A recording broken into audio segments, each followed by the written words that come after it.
Io porto il saluto dell'amministrazione comunale agli organizzatori, che ringrazio per questo nostro incontro, ai colleghi dei comuni di Cison, di Valmarino e di Miane che sono presenti. Mi ha assicurato la sua presenza anche il sindaco di Riviere Lago, non l'ho visto ancora arrivare, ma credo che fosse impegnato in un'altra riunione a Treviso, quindi arriverà senz'altro un po' di tempo. Direi che già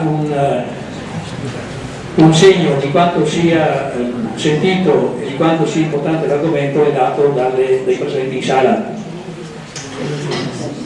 Per proporzionare l'importanza dell'argomento al numero delle poltrone dovremmo avere una sala ben più grande, perché quello dei rifiuti è un argomento che riguarda tutti, molto da vicino e molto importante. Ci stiamo riempiendo di rifiuti e purtroppo la sensibilità non è così sentita come dovrebbe essere.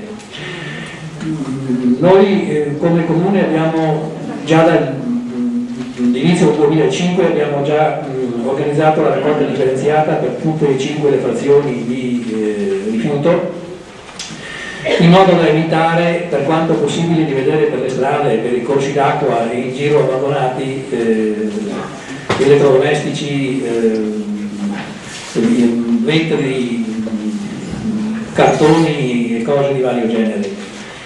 Abbiamo ottenuto un buon risultato, ma ci sono ancora, i furbi ci sono ancora, coloro che ritengono di risparmiarsi una fatica gettando i rifiuti in giro continuano ad esserci, e quindi è un problema di formazione, che dovrebbe partire già dalla scuola. Qualcosa mi pare che si fa a scuola, non so se sia presente in sala il nostro assessore all'istruzione. Abbiamo organizzato anche quest'anno la giornata ecologica.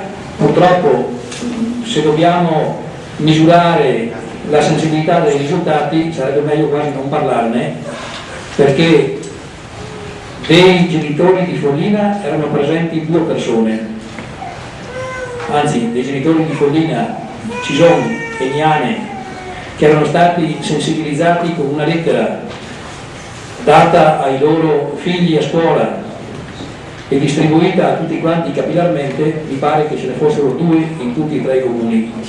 Quindi diciamo che se questo è il buongiorno, non so che cosa dire e quali considerazioni fare.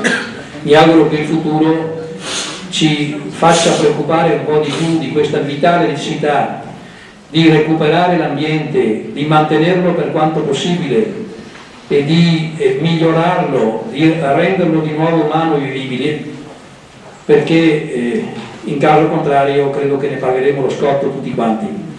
Vi ringrazio ancora, buona serata, e grazie ancora agli organizzatori, perché è una iniziativa degna di nota e incommiabile questa di questa sera. Grazie. Bravo sindaco.